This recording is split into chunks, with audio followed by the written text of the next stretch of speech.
All right, ladies, we are continuing on in the Big Book of Alcoholics Anonymous, Chapter 6, Into Action, page 79. Maybe we are divorced and have remarried, but haven't kept up the alimony to number one. She is indignant about it and has a warrant out for our arrest. That's a common form of trouble, too.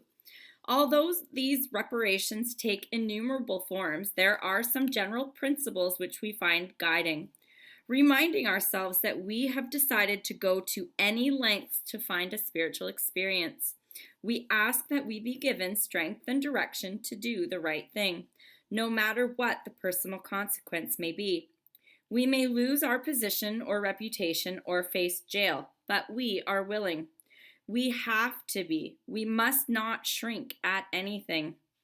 Usually, however, other people are involved.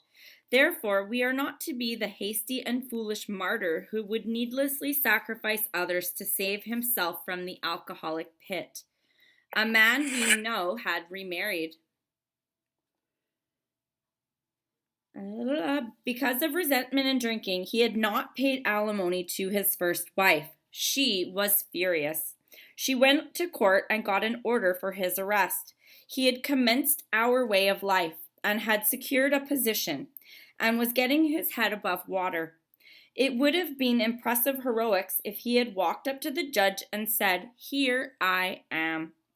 We thought he ought to be willing to do that if necessary, but if he were in jail, he could provide nothing for either family. We suggested he write his first wife, admitting his faults and asking forgiveness. He did, and also sent a small amount of money.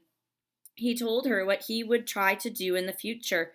He said he was perfectly willing to go to jail if she insisted. Of course, she did not, and the whole situation has long since been adjusted.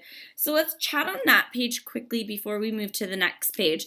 In my experience, mostly being all of us women, we are owed some sort of financial money in a separation or divorce.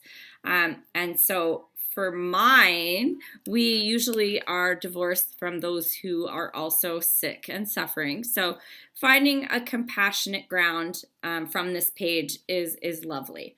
But we need to do the next right thing and continue on our spiritual course of action. So for me, what I did in my situation was I went through all the proper legal avenues. And here in British Columbia, there's something called the Family Maintenance Enforcement Program. So I simply got my court order. I registered with Family Maintenance Enforcement Order, and I let that go. Instead of calling and hounding and you owe me money, and being the wife who wanted to get him thrown or be committed in jail. On the flip side, which is not my experience, if you are the higher income earner in the relationship and you've left, then yes, we want to make sure that we're taking care of our affairs in that marriage. I love that at the top of page 79, for the second time in this book, it says, we ask for strength and direction to do the right thing. We've heard that before. It was on page 13. When in doubt, sit quietly and ask for strength and direction. So again, if we're not sure what to do, we sit quietly and ask for strength and direction. All right, Lisa. I am going to have to bring it back to how this is pertinent in my life, as I always do. Real Alcoholic Lise. I no kids, never married, no ex-husbands. The family is where I've had to do my living amends mostly, and at work, but that's not pertinent now. This is the first thing I have underlined here is, although these reparations take innumerable forms, sometimes it's financial, sometimes it's energetic by providing service in a family, sometimes it's just not creating more harm. I want to concur with our lead here. We ask that we be given strength and direction to do the right thing, no matter what the personal consequences may be. And in this contentious situation, I was sharing at the 10 o'clock that, by me not making it worse by punching the landlord in the nose is a huge living amends, because I could have ended up in bad trouble. But the living amends caring for my father in the face of his verbal abuse, knowing that he was going to die of cancer, was my living amends. And he was proud of me, and he was able to say both, I thank you, and I thank you for trying to help me, and I love you, and he meant it. So before he died, he was able to say those two things. And that's the best example of a living amends I can give anybody. Thanks. Thank you, Lise. And also to be even further more and include other situations. Maybe you're not married. You know, maybe you've never had that sort of situation, but maybe you've been the girl who has stayed with boyfriends and to save financially, or maybe it's between roommates. This page could apply if you have been a roommate with somebody and maybe it wasn't equal to, or you took advantage of and left, and you owe some sort of reparation for that as well. Leslie, were you wanting to have your hand up? Your video went away. Yes. Can you hear me? Yep. Okay, Leslie, alcoholic. The one thing that I could say about this is that being a single parent, my husband was ordered. The courts got me to take him to court for child support. It was $100 a month back in the day, which he never paid. So I took him to court, or they took him to court, family maintenance, like you say. And by the time he decided to pay me, well, we had already gotten back together, and they had scooped all the money out of his account. And I ended up just giving it back to him because we were by then back together. But I have known other people in the situation where they've owed $60,000, and it was my new the new wife that ended up having to pay the bill for the husband's folly and his neglect. So yeah, I'm all for the husband paying his share for sure. Right. And one good thing to be said, and that came to mind, is that we don't want to squander hours that could be spent in other fashions. So if we're sitting and we're renting out that space, or like the gentlemen like to say, it's eating our lunch, and we're out on this vendetta to make someone pay, we're wasting away the time that can be spent in a more valuable, constructive way. So, you know, look at it as a business transaction as opposed to this emotional transaction as much as we can. Do the right thing, file with the right places, and then just allow it to unfold, right? Instead of, you know, spending all this time fighting and having all this emotion, and it's just time that could be spent better elsewhere, growing spiritually. Karen P. Oh, is our unmute not working? Oh, there we go. This part right here is exactly what happened with me. My husband and I, we were married almost 22 years. I told him I wanted a divorce. He said, fine. I said, well, rather than hire an attorney, I bought a $25 divorce yourself book, brought it home. He actually wrote the whole divorce. Well, he put in there that he would pay me alimony of like $450 a month for life or remarriage. Well, of course, I haven't gotten remarried in the past 22 years. But anyway, he quit paying me. So he got with another woman and remarried. And I just said, you know, you're not paying me. I let him get behind like $10,000. And his wife writes a letter. Oh, well, you don't want to put him in jail. That wouldn't do either one of us any good. And I said, well, he's not paying me, so I don't care if he sits in jail or not. Well, next thing you know, he puts it in a government allotment. I've been getting my alimony ever since because I didn't really want to put the man in jail. And then after I just told him that since he owed me the back, just raise it enough.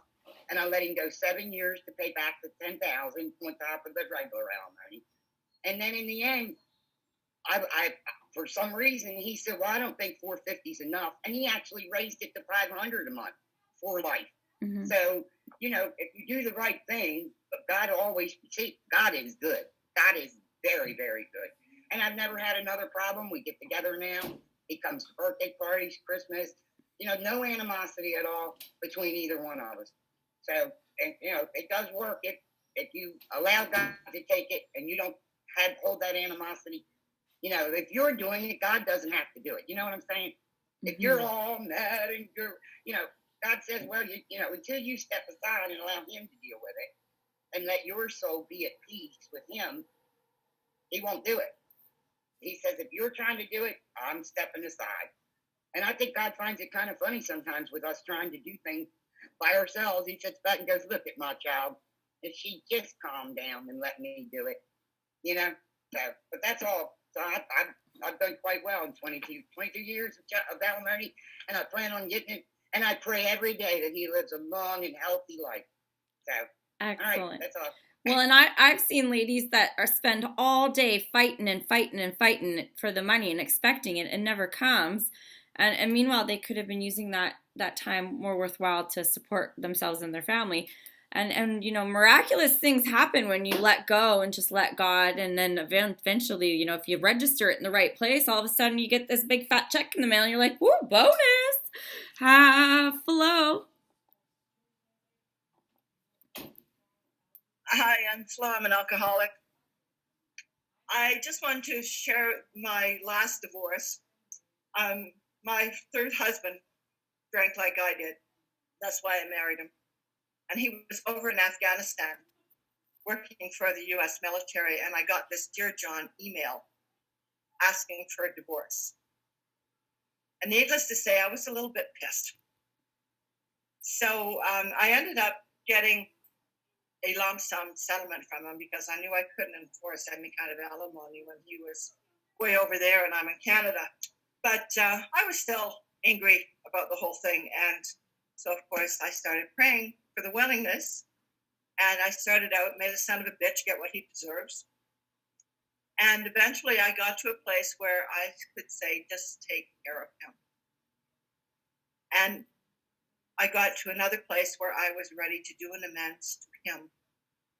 And I was able to thank him sincerely for bringing me to Alberta. Because he was here, there, and everywhere, he taught me to live independently by myself without me being somebody around. And he changed my way of thinking about myself and my life indirectly. And at that point, I was totally free. And I'm really grateful for that. So something good came out of something bad. Thank you. Thank you so much. All right. Anybody else? Last chance. Looking for waving hands. Somebody doesn't have their button. All right. Cool. Page 80.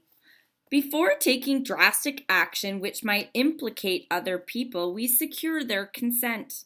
If we have obtained permission, have consulted with others, asked God to help, and the drastic step is indicated, we must not shrink.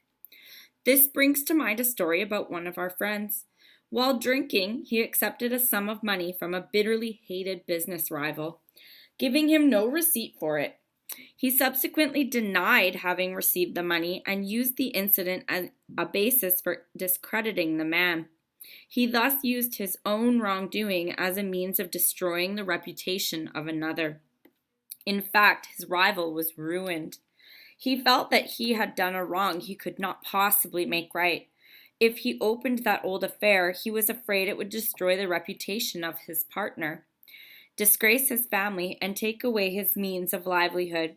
What right had he to involve those dependent upon him? How could he possibly make a public statement exonerating his rival? After consulting with his wife and partner, he came to the conclusion that it was better to take those risks than to stand before his Creator guilty of such ruinous slander. He saw that he had to place the outcome in God's hands, or he would soon start drinking again, and all would be lost anyhow. He attended church for the first time in many years. After the sermon, he quietly got up and made an explanation. His action met widespread approval, and today he is one of the most trusted citizens in his town. This all happened years ago. So for this one, definitely this comes to a few different things you can, like that example is of a business transaction, but the one that comes to mind for me first and foremost is, people that have a criminal past that may have done something where when they come forward would implicate someone else. But another more practical one that I've actually seen in application is gossip. Someone may gossip and it's going to harm the reputation of the person they're speaking of. And when they go, they make the amends to the person they've gossiped about. Yet it doesn't really fix the fact that they've set up this negative thing to all of the people and ruin the reputation. So in this instance, we don't want to implicate those that we were also gossiping with, because that might hurt them. But we want to clear what we said, right? And clear that air. But mostly this applies to those who maybe have done some criminal acts, and we got to make sure we're not going to be throwing someone else under the bus. So you want to consult with them, with your attorney, with your advisors before we move forward. Questions, comments, concerns on this page? Anne-Marie? Hi. I like the example of gossip because I noticed very early on in AA that there is a lot of gossip.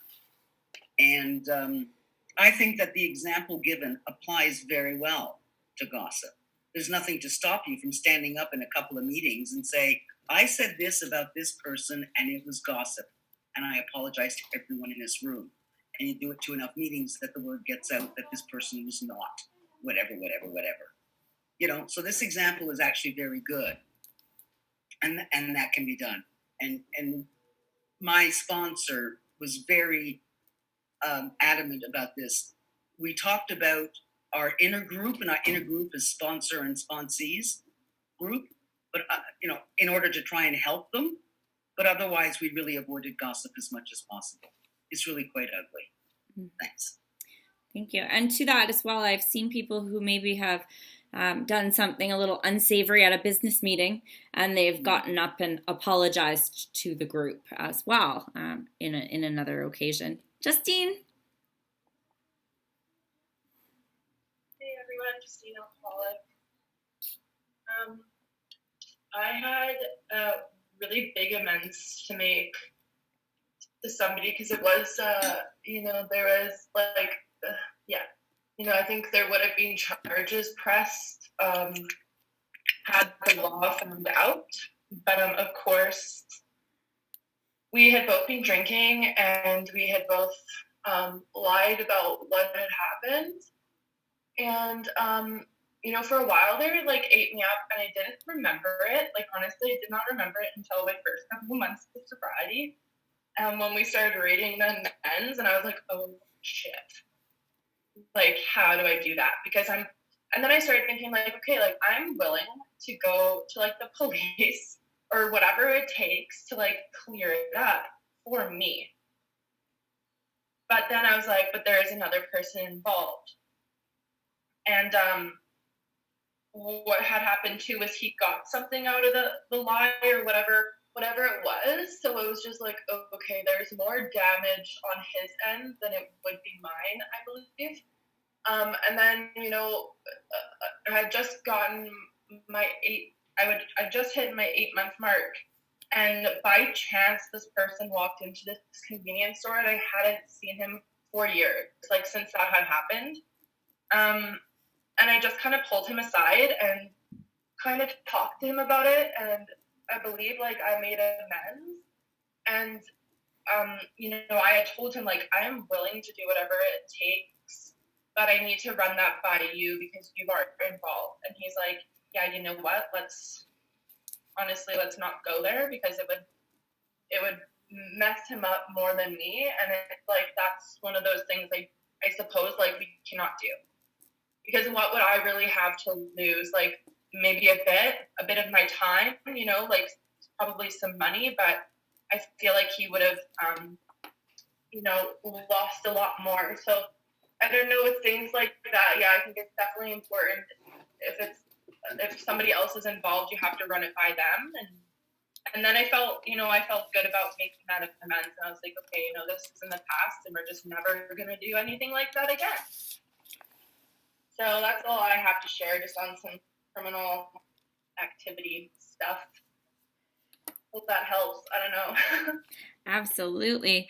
And good to note too that, as long as you're willing to make it right in the future. So if the person, say, that you would implicate all of a sudden wounds up in the same fellowship as you, and then he or she also wants to move forward and do the right thing, then you're willing to do that when and if it comes about. Alrighty.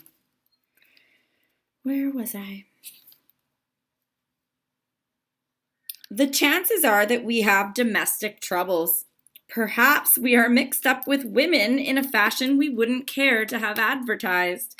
We doubt if, in this respect, alcoholics are fundamentally much worse than other people.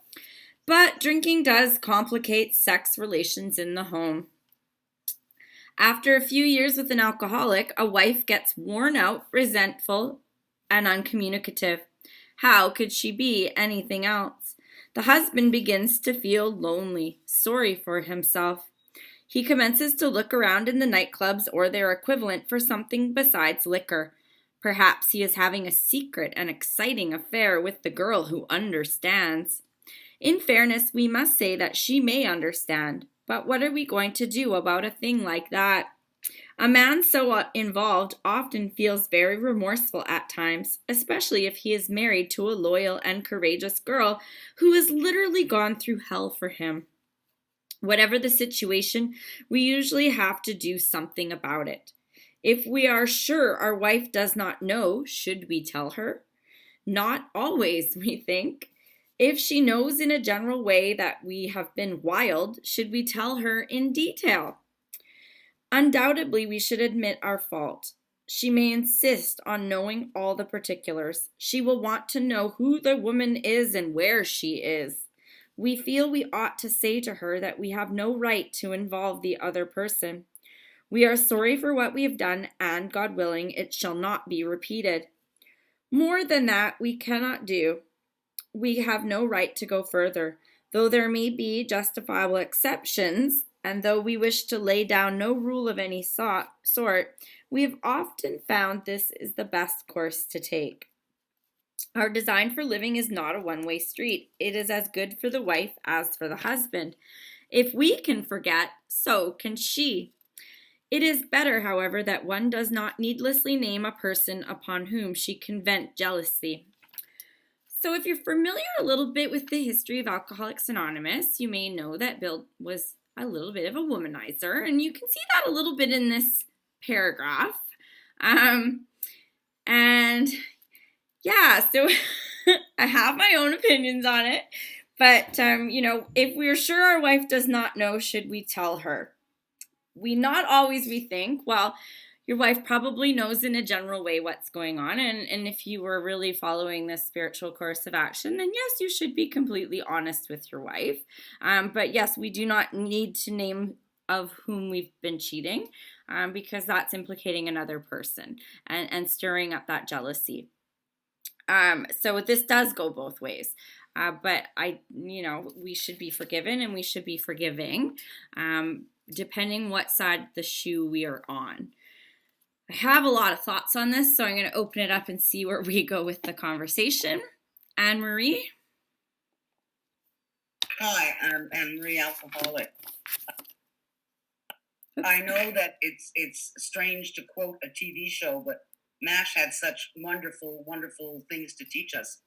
I remember one episode where BJ actually had an affair or a one-night stand with a new nurse or something, I don't remember. And I can't remember the name of the main character, but anyway, the Alan Alda character catches him as he's about to write a letter to his wife admitting to his infidelity. And the Alda character says, don't do that. All you're doing is transferring. Hawkeye, yes, thank you, sweetheart. Thank you, Yvonne. Hawkeye says, don't do that. You're simply transferring the pain from yourself to her. And I've always remembered that. And then I came into AA and found that Jesus is the same idea. It's not going to change anything. It's not going to help anything. It's just transferring the pain to someone else to make yourself feel good. That's a no-no. Thanks. Thanks, Anne-Marie. Joanne?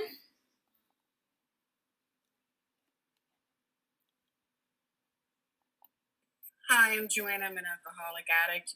So this is kind of on the side, and it's also, I came into the program young, but my feeling about if you are dating people or you're having an affair, whatever, before you decide to come back into that committed relationship, go get a physical.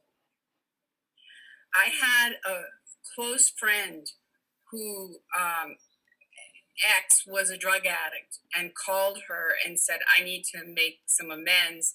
And he said, and I also have to tell you, I'm a drug user, needle, and I got tested positive for AIDS, and you should go get tested. And she was already engaged to somebody else, and she was positive. And so, AA, we love, but love wisely.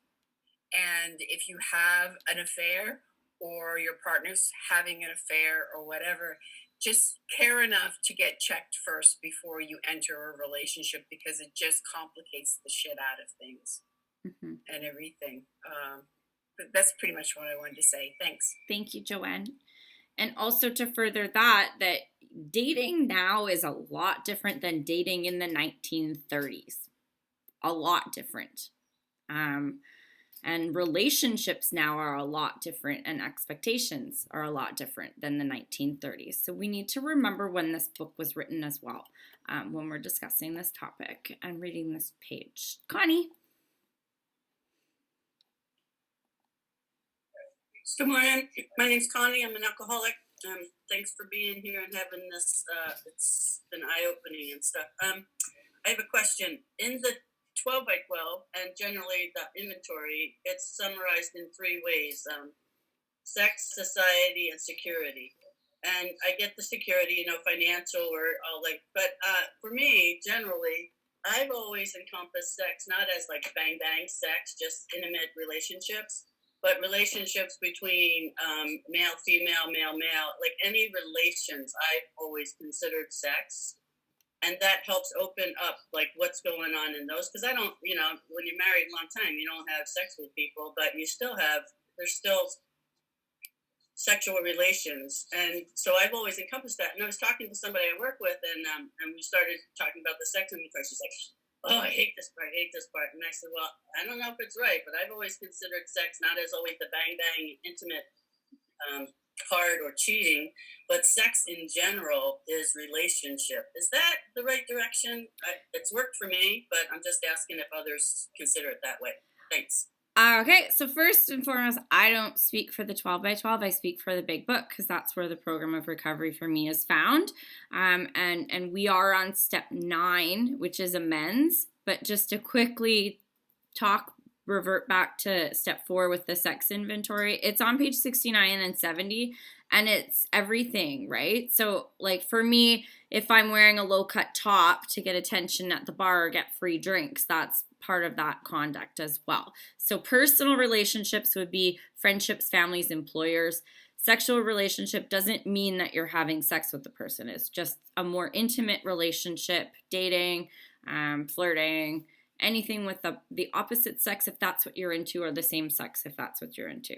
And this page we're speaking on is about amends. So, but yeah, we can talk about it more if you have questions. And yeah, emotional affairs for sure. Having that the tryst in the office where you're a little flirty with someone in the office and it's your work wife, right? That's inappropriate. Okay, I don't know if this is iPhone Trish or iPhone Leslie. Let's check it out.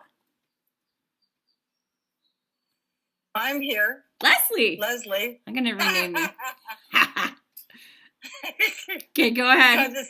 This technology. Okay, so I did have an emotional affair online with a friend from school, and which caused me to because I couldn't have a relationship with my husband because he had been sick, but he was drinking all the time, every day.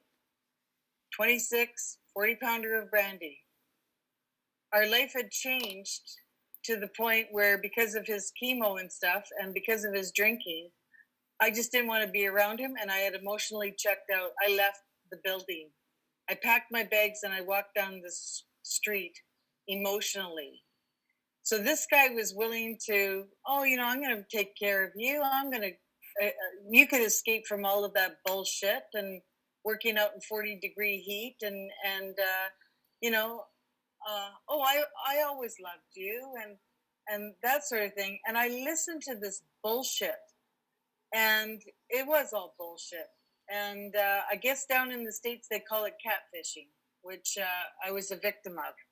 And I was willing to be led away easy breezy because I didn't give a shit anymore, which caused, when my husband found out about it, it's caused me a great deal of turmoil, and there's a huge lack of trust in our relationship. It doesn't matter what he did in the past, because ever since we got married, he's been true and blue. It doesn't matter if he screwed around on me and didn't believe that our kid was his and all this other kind of shit. That didn't matter. What matters now is what I did to him to destroy him. So now I've got to, that's why I quit drinking. That was one of the big reasons. Because I just, you know, it was just a gong show. And so now I'm working back, trying to earn trust, which is part of my step 4 and 5 that I got to work on. So he says now it's all in the past, but I still feel that it's right staring me in the face. So there you go. That's what I got to say about that.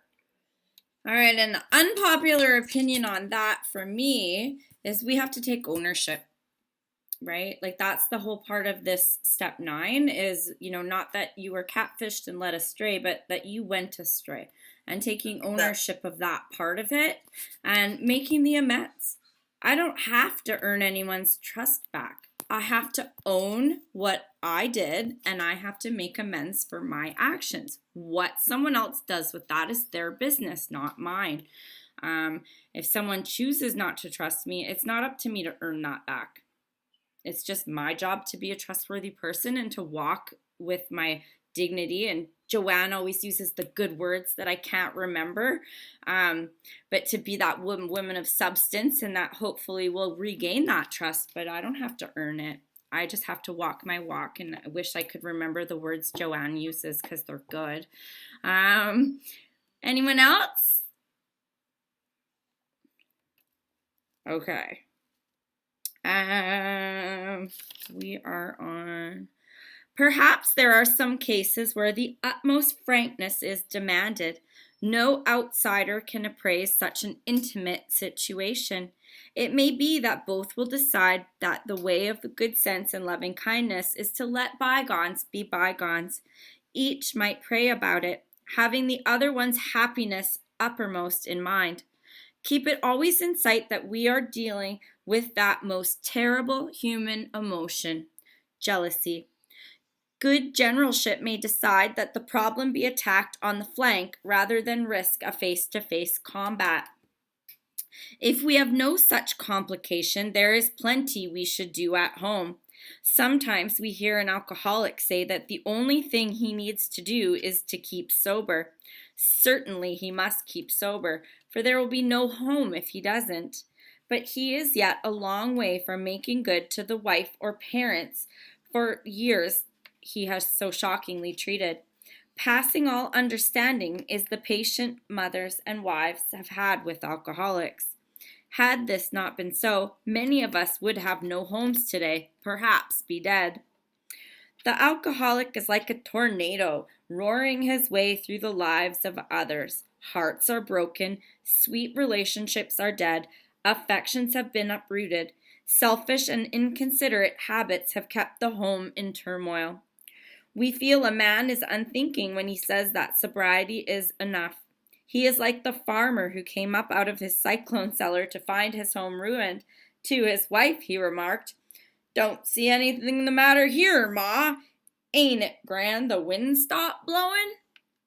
Yes, there is a long period of reconstruction ahead. We must take the lead. A remorseful mumbling that we are sorry won't fit the bill at all. We ought to sit down with the family and frankly analyze the past as we now see it, being very careful not to criticize them. Their defects may be glaring, but the chances are that our own actions are partly responsible. So we clean house with the family. And frankly, I lost my page. So we clean house with the family, asking each morning in meditation that our Creator show us the way of patience, tolerance, kindness, and love. And that's really good one if you underline that and highlight that to add to your step 11 prayers. We ask in the morning meditation that our Creator show us the way of patience, tolerance, kindness, and love. So you can put a big old post-it or 11 there, because that is a great thing to add to your morning meditation. So talking on this, I love Bill's use of words. He can really make a picture with the words he chooses, and he uses that word tornado. You know, we are like that tornado, and we come in, and if you think of it, we come in, we stir it up, and then we let it all fall down and land, right? And so we get sober, and we think, well, I'm sober now. This mess just should evaporate. But it doesn't. The cow's not in the barn's upside down, the tractor's over in Farmer John's thing, and we got to clean the mess up. And it doesn't happen overnight. It doesn't happen in a month. You look at places in the South in the States where they've had these huge hurricanes and they have tornadoes, and the destruction is still evident today. So just because I'm sober doesn't mean my destruction path is gone. And we need help cleaning it up, right? If there's a hurricane or if there's a tornado, they call in the troops. They bring in the National Guard. So this is your National Guard. We bring in our troops to help us clean up the mess, one thing at a time. You know, I don't try to put the cow back in the barn before the barn's put back right and pull the tractor, right? I got to fix the barn. I got to get the cows in a good spot. You know, there's layers to this process. And so we bring God in and we bring in our troops to help us clear up the wreckage of our past. We don't expect it to be gone, because even today you can see the destruction from a hurricane that happened 20 or 30 years ago. Mount St. Helens erupted out in Washington State, and that was well over 30 years ago. And to this day, there's still things left behind. So our past will always have something left behind. So we have to be conscious of that, and we have to ask each morning that, you know, we are on the right path and that we are willing to continue to right things as they come up.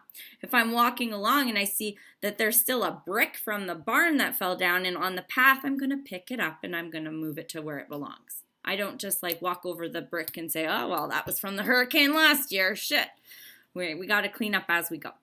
Gloriana, may I just say thank you for my parcel that I got yesterday. You are the sweetest and you made me cry. Oh, love and light to you. I'm sorry. I'm just cutting in a little, stealing some time here. It's Not to okay. be dishonorable. Just drop in because I'm working. So, thank you. God bless.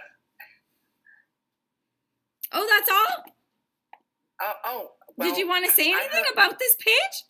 Yeah, yeah, it's absolutely the hurricane that comes and blows in, and I've been there. I've been there in this marriage and my previous marriage, and I was listening to some of the things that the lady had shared. I came in on, you know, I too got divorced. Prior to the divorce, I was in a very loveless marriage with a dry alcoholic, and it was a terrible situation, turned into a very bad scene, and I wound up taking up someone's offer in one of the rooms, you know, and got 13 steps, kind of, but not really, but enough to stir up a really nasty tornado.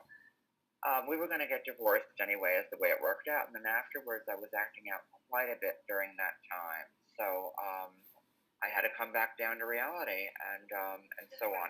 But I must go. Duty calls. Work.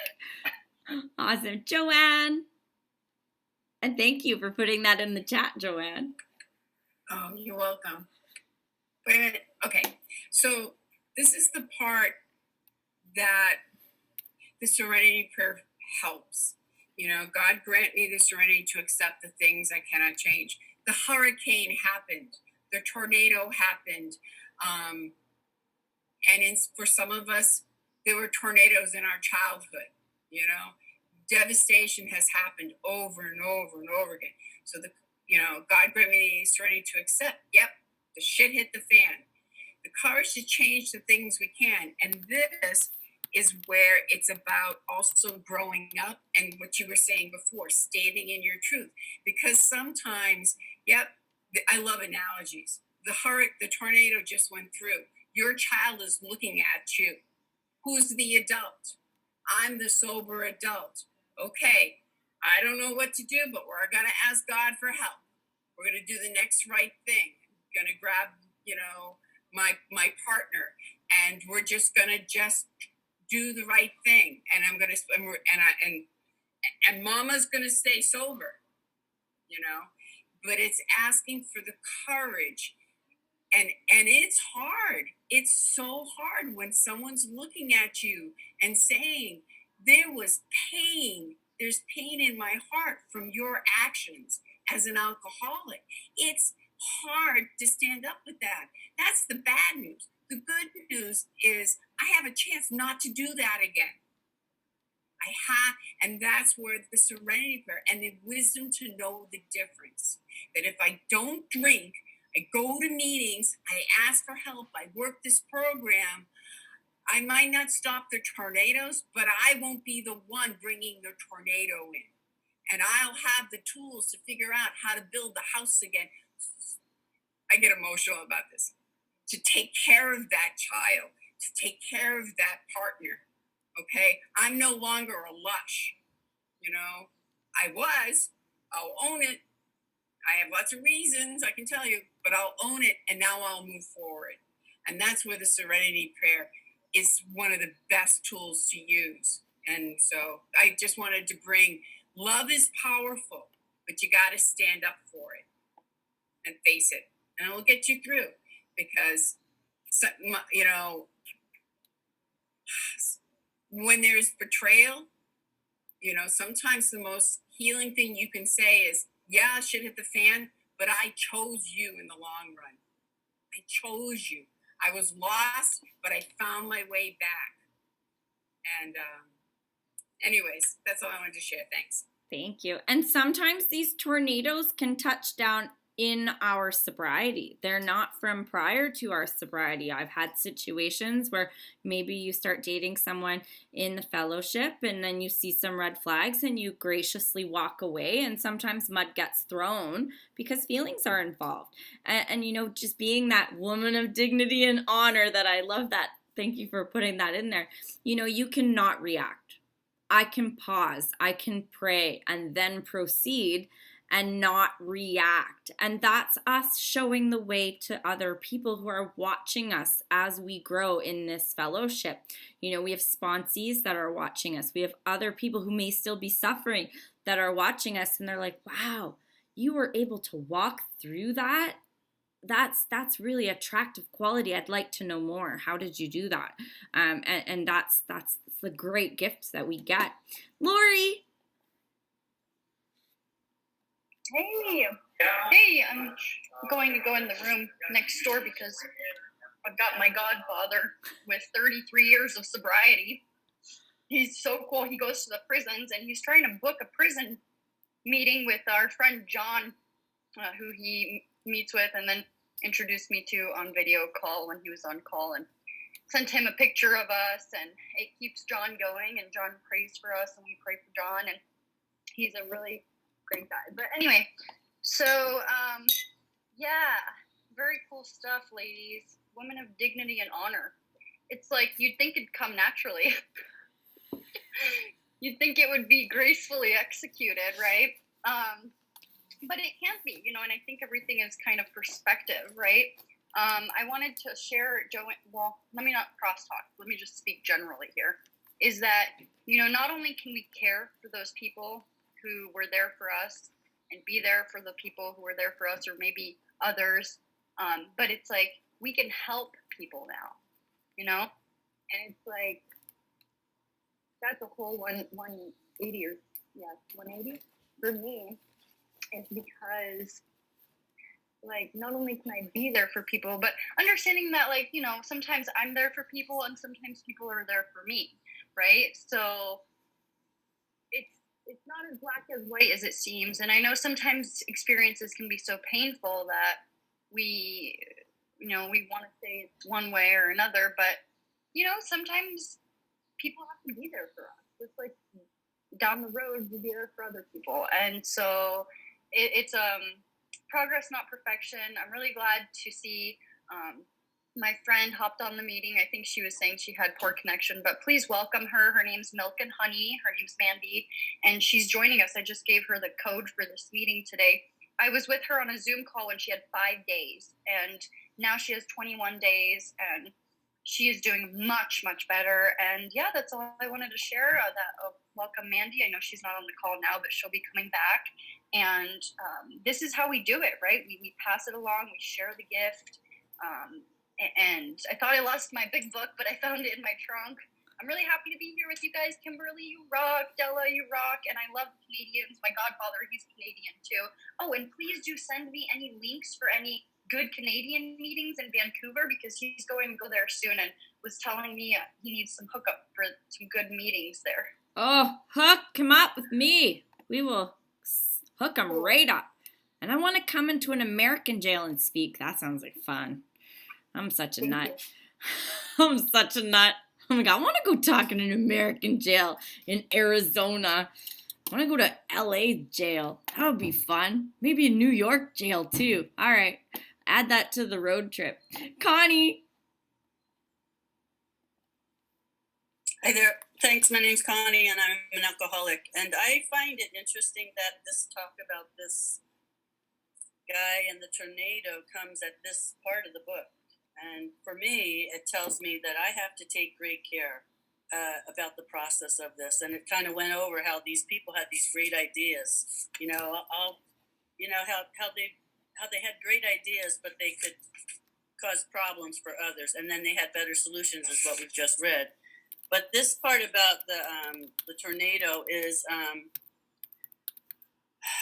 considering the damage and the growth between the two of them, I consider this a living program. So I will deal with something at my 35 years and something, but then at 40 years, something else pops up about that same issue. Oh my gosh, I get this opportunity. Well, people or instances that we have done damage, we have to consider that they're going through the same life process. Like we see that the Princess Diana's kids, now that they're grown and they see their kids, now they're feeling what they went through. And I've heard and I've seen people that have had a lot of sobriety and they have done their amends to their kids, and they get so frustrated and they're so like, what else can I do? I've made my amends. And it's like, you just have to consider that they are harmed, and we just still have to keep coming back and say, I apologize for that at all levels. And that's sincere love to me. And it's not saying like, well, I've made my amends and I've done it and I can't make it up any better and stuff like that.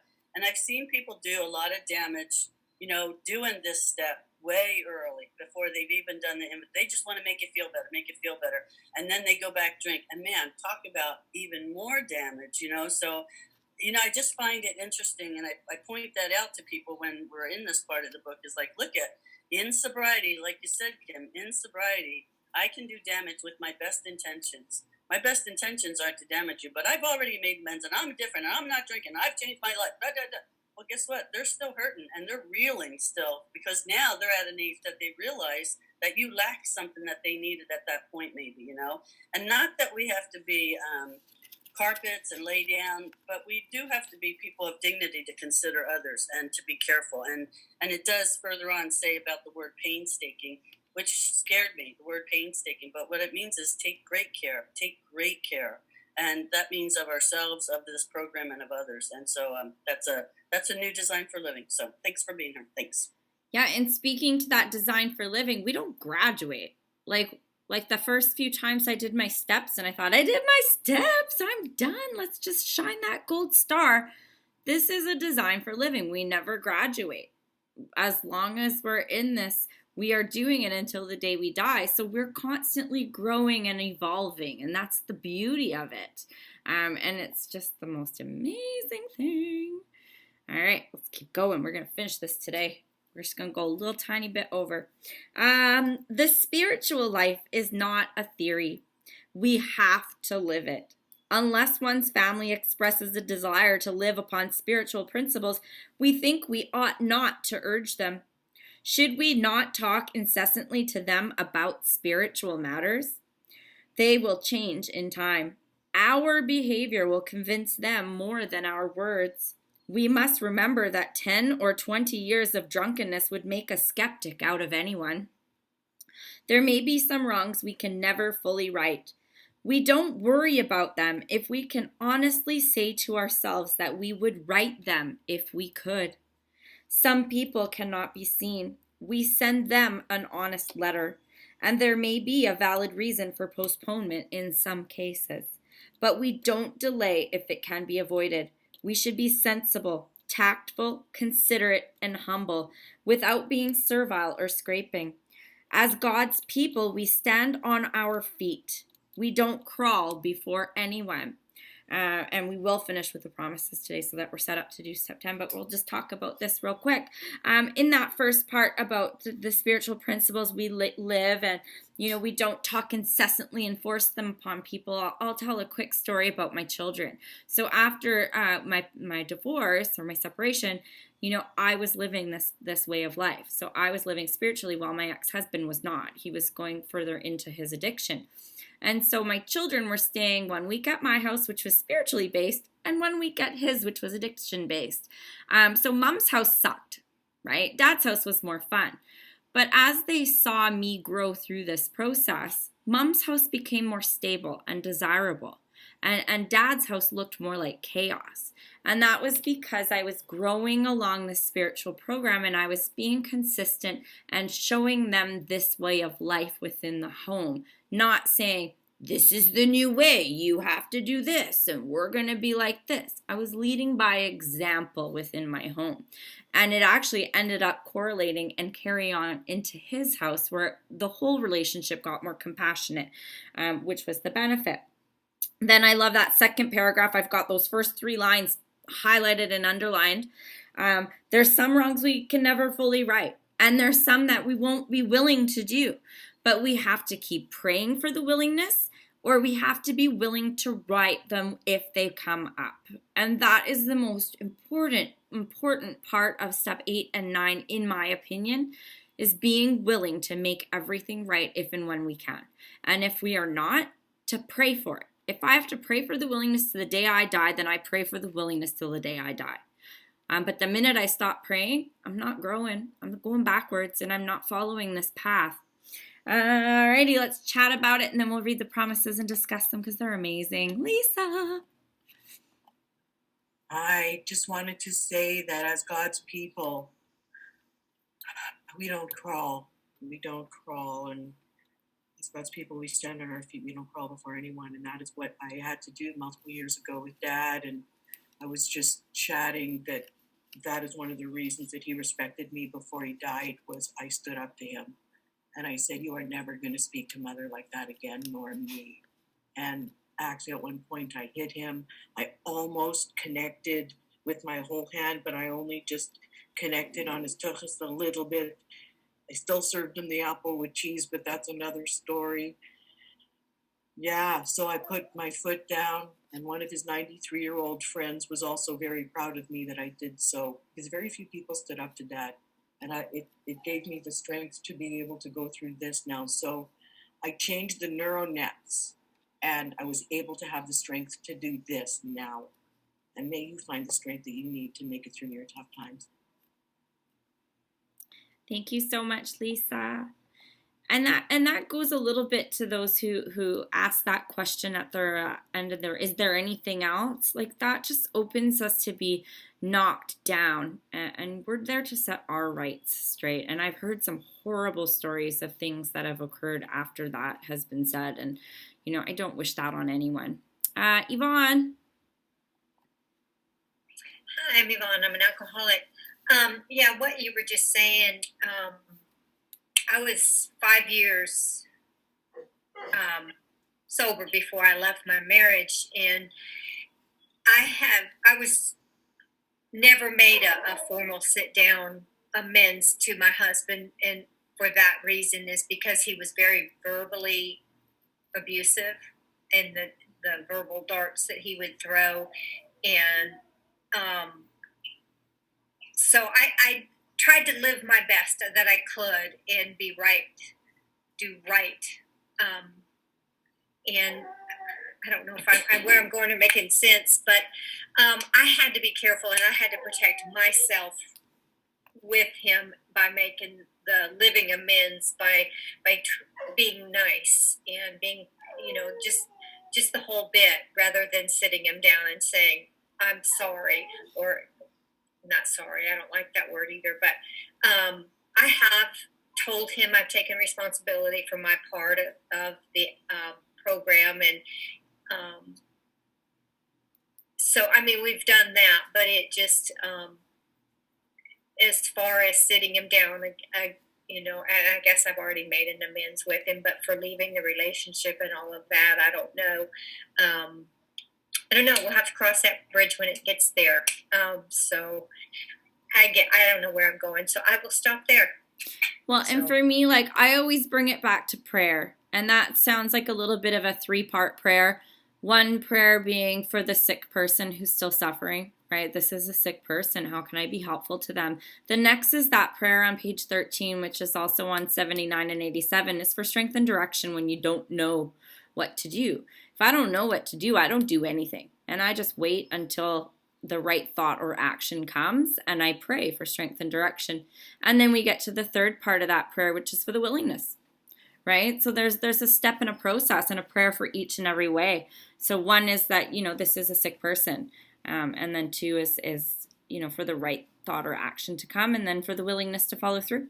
Alrighty, let's finish with the promises, ladies. Oh, I'm so excited. If we are painstaking about this phase of our development, we will be amazed before we are halfway through. We are going to know a new freedom and a new happiness. We will not regret the past nor wish to shut the door on it. We will comprehend the word serenity, and we will know peace. No matter how far down the scale we have gone, we will see how our experience can benefit others. That feeling of uselessness and self-pity will disappear. We will lose interest in selfish things and gain interest in our fellows. Self-seeking will slip away. Our whole attitude and outlook upon life will change. Fear of people and economic insecurity will leave us. We will intuitively know how to handle situations which used to baffle us. We will suddenly realize that God is doing for us what we could not do for ourselves. Are these extravagant promises? We think not. They are being fulfilled amongst us, sometimes quickly, sometimes slowly. They will always materialize if we work for them. Now, to break that down, I've heard this broken down in many, many, many, many different ways, but for me, my interpretation is if we are painstaking about this phase of our development. So this phase being 4 through 12. Lots of people say step 9, halfway through my amends. Mine is this phase of my development is steps 4 through 12. So halfway through, which is, ending at 10. If you do, 4, 5, 6, 7, 8, 9, 10, 11, 12. So that would be 7, 8. Yeah. Anyways, my brain doesn't work right now. We will be amazed before we are halfway through. We are going to know a new freedom and a new happiness. We will not regret the past nor wish to shut the door on it because we can see how its usefulness can benefit others. So this is where after step 5, the shame, the guilt, and the remorse from our previous conduct can be used to benefit others. And And then we go on to say, we will comprehend the word serenity and we will know peace. So that came for me at the end of step 5. I felt that peace in my heart, and that shame, that guilt, that looking over my shoulder went away. No matter how far down the scale we've gone, we will see how our experience can benefit others. That feeling of uselessness and self-pity will disappear. Again, at the end of step 5, for me, that happened. We will lose interest in selfish things and gain interest in our fellow. Self-seeking will slip away. Our whole attitude and outlook upon life will change. That comes from that reliance upon our higher power, that reliance upon God. When we turn in all things to the Father of light, we lose our self-centeredness and we start walking in that light of the Spirit, and we try to be an agent of God and do His will, not mine. Whoopsies. We will, our whole attitude and outlook upon life will change. Fear of people and economic insecurity will leave us. Well, for me, that happened in step 11. You know, when I got that conscious contact with God and I started to intuitively know how to handle situations that used to baffle me because I'm praying for strength and direction and His will for me. And that came about through step 11. Our whole attitude and outlook upon life will change. I read that. We will intuitively know how to handle situations to baffle us. We will suddenly realize that God is doing for us what we could not do for ourselves. That has happened for me as a result of steps 4 through 12. And they are not extravagant promises, because I know probably over half of this room have had them happen for them. And all it took was a little bit of less self-reliance and more God-reliance. All right, ladies. Anybody want to keep going? Break her down? Chitter chatter it up? Anne-Marie. Yeah, got a lot to say today. I'm not sure if I've cleared this up in my own mind. Fear of people and of economic insecurity. I had a total meltdown in Our Ladies meeting a few years ago over the fear of economic insecurity part. And I've refused to read the promises ever since, because I can't say that part. Unless I buy a lottery ticket, which I don't, and win a lot of money, I will always fear financial insecurity, especially now that I'm retired and I have a very low fixed income.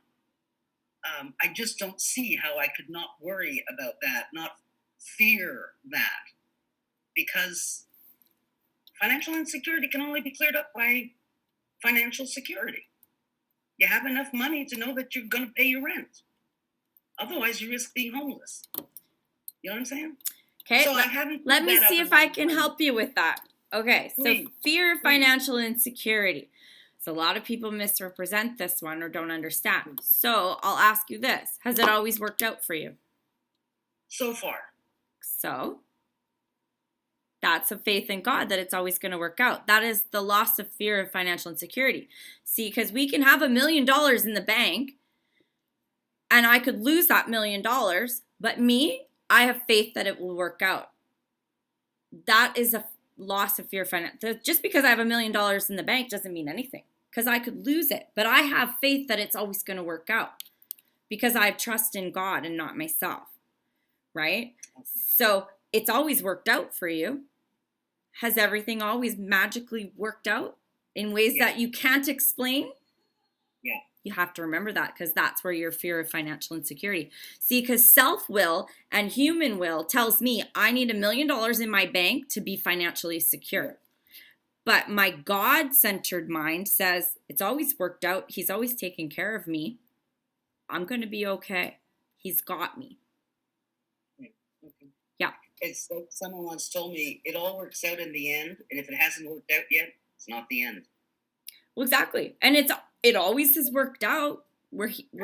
I can see a house behind you. You're not in the park. No, it's not a house. It's an apartment. Still, right? I can see you're in a building of some sort, right? I'm not homeless. But I mean, you know, what we have is society places expectations on what we think we need to have to be financially secure. If I have food in my belly and a roof over my head and my lights are on, which I don't really even need my lights on, you know, I've got what I need. But we think from a society self-will, I need to own a house, I need to own a car, I need to own this, I need to own that. Really, all we need is a food in our belly and a shelter over our head. And if that's provided, then you've got financial security. It's all those other things, they're worldly things that we want. So for me, I'm like, I just want a cushion in my bank account. right? Right? Just a cushion. Just a Just a cushion. cushion. So maybe if you start being, like, because you're thinking financial security is $1 million, maybe if you switch your mind, like I always like turn the gratitude, you know, I am financially secure. I'm wealthy. I have food in my belly and I have a lovely roof over my head. And then when we change our thinking, crazy, amazing things start to happen. Okay, thank you. That does help a lot. Thank you very Awesome. much. Thank you. Janice? Oh, hi guys. Am I muted or? Nope, you're good. I hear you. Oh, okay, great. Hi everybody, it's Janice. I'm an alcoholic. I wanted to piggyback on that last share. I still don't say the words. I think not. Like, we think not. Because for years and years, after I had done, you know, the steps many times but that financial insecurity, you know, I got such a late start when it came to, I drank and drugged till I was in my mid-30s, and then I took another 4-year break 10 years later because it got boring, whatever, and so I don't have a whole lot of retirement, nothing like that. So I was like, what do they even say this for? This is for, like, rich people, you know, you can't, how you ever going to be, you know, that was the only thing that really just always just stuck, no matter how happy I was or, you know, thought I wasn't totally free until one day, just through regular therapy, and it was just a few years ago. I foreclosed my home on 2018, and you know, the last 2-3 years have been just. I think maybe because I had almost a breakdown, I finally realized, you know what? All I need is God. You know, He's gotten me here. You know, and nothing else matters. You know, I'd rather, you know, I don't know, something really terrible to happen today, other than to see my cat suffer. Like I would, like that's my peace of mind and my immediate loved one's health and happiness is just the whole purpose of life right now. And I'm just grateful because I think some of that might have come with age too. So it helps, you know. But yeah, it's not like I don't worry, but you know, and I don't sit back and wait till it comes to me. I am on Social Security disability, but if, you know, I work for God. You know, I try to do His work. I might not be able to be out there earning extra cash to save, but I'm not thank God I've never been, you know, well, I'm not going to say it because that would be mean. But a simple life is fine with me. And, you know, as long as I have a roof over my head and actually when I was losing my house, my first concern was, what about the cats? You know, at the time I had more than just my one. And I had plants actually that had started as babies when I was a baby. And anyway, I never had 4-legged children. So, I mean, 2-legged children. All my children have many of them, like, so to me, my plants and my cats were like the world. And, but everything worked out. The last minute I was able to get an apartment, and it was everything included, and it was covered with my Social Security and yada yada, things like that. And now I just found out that this week that I have to move. I've been here 2 years, which I really didn't think I'd be here that long. I went from a house to a basement apartment, but now that fear is starting to come back. But I know, gosh, if I went through what I did in 2018, 19, this move is going to be, you know, this is like nothing compared to, that was just 2-3 years of hell.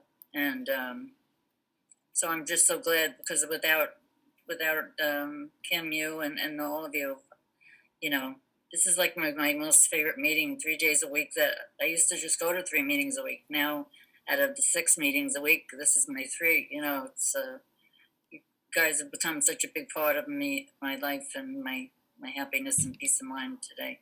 Thank you. Thank you. And I think that might be a really good exercise for meditation for those of you who are struggling with that fear of financial insecurity. The fear of financial insecurity, and this is where a lot of people get this wrong, is that they think it's a number in the bank account or a status or a situation, where the fear of economic insecurity is a thought. And it's more of, I know it's going to be okay. I might not have $1 million in my bank. I might not own my own home. I might not be driving the finest vehicle, but I know I'm going to have what I need. That is when you lose the fear of financial insecurity. And I think part of it is we have to get rid of that idea in our head of what the perfect looks like, because that's still us in our self-will. That's still us with that bit of worship, because we are saying that we are not good enough if we don't have the host that we own, or the this, that, or the other thing that society puts on. We're getting into that worship of things as opposed to trusting in our higher power that we are going to have our needs provided for, because that's what the fear of financial insecurity is truly speaking to, is that we lose the fear that we are not going to be provided for, and amazing things happen, because, someone could have $1 million in the bank and look at COVID. That doesn't mean anything. Their job could go away. They won't be able to keep up on the payments on all of these fancy things that they have. So that $1 million doesn't actually buy you financial security. It buys you a fat bank account. Connie. Hi, sorry, my name's Connie and I'm an alcoholic. And I just want to say that this part gives me reassurance that the program works. For each step, there's a little promise behind it in the book. And this is the promise that, Connie, you're not drinking. When you don't drink, you make really good decisions. And guess what? You've thought beforehand to budget your money, or to leave the tip money. You didn't drink the tip money away that you promised that you're going to give. So I am making better decisions. I have written down this stuff. I've learned about myself. I've entrusted it to somebody else. I've brought in God into this. I've faced people and made these amends to the best of my ability. And take a breath. Oh my gosh, isn't this happening for you, girl? Fears will leave. They are just false evidence appearing real. Old ideas, and trust. Take that breath. There's a new program we're living, peace of mind and heart, and that's what's given to us here. And I just love this promises, because it's if I take great care. If I take great care about this phase of developing, and in this life I am developing all the time. And when I drank, that stopped my development emotionally, and financially and everything. But now in sobriety, all that is growing, each of us, So I just encourage us that this is like enlivening and like fulfilling for me. So I'm appreciative of all the promises. Thank you so much. Thanks, Connie. And you made me think of that faith over fear. You can have one or the other. You can't have them both. You can have faith or you can have fear. And you know what? These promises talk more to living in faith than living in fear. Emily, could you take at least 1 minute so I can run to the bathroom, please? Absolutely. Hi, everybody. I'm Emily. I'm an alcoholic. And I just absolutely love the promises. And they started coming true for me very, very early on in the program. I saw them coming to pass, and really reinforced my faith, because I had a lot of financial and, of course, other problems coming in here. And my goodness, God just put the right people in my lap, literally, to help me navigate out of that. And, that wasn't me. I didn't do that on my own. And if I hadn't come to the program, they would, I would not have gotten out of the huge messes I was in with the IRS and everything else. So also, I just wanted to say that I have a friend in the program. She's got 47 years of sobriety, and she uses the 9-step promises as sort of her litmus test as to how her program is going. So like when that fear creeps in, it's like, where's my program suffering right now? And, where can I get on the beam a little straighter? And I really like that, because, like Kimberly was just saying, if we're not living in faith, we're living in fear. And I think that's a lot of what the 9-step promises are. It's about having that faith. And I also thought it was really cool at a meeting once I heard when someone said, when they read it and they said, are these extravagant promises? And some of the old timers were like, absolutely they are. And when you think about it, they kind of are, because the state I was in when I was active in my alcoholism, like I couldn't dream about these promises. So I thought that was kind of fun. Thanks so much. Thank you so much.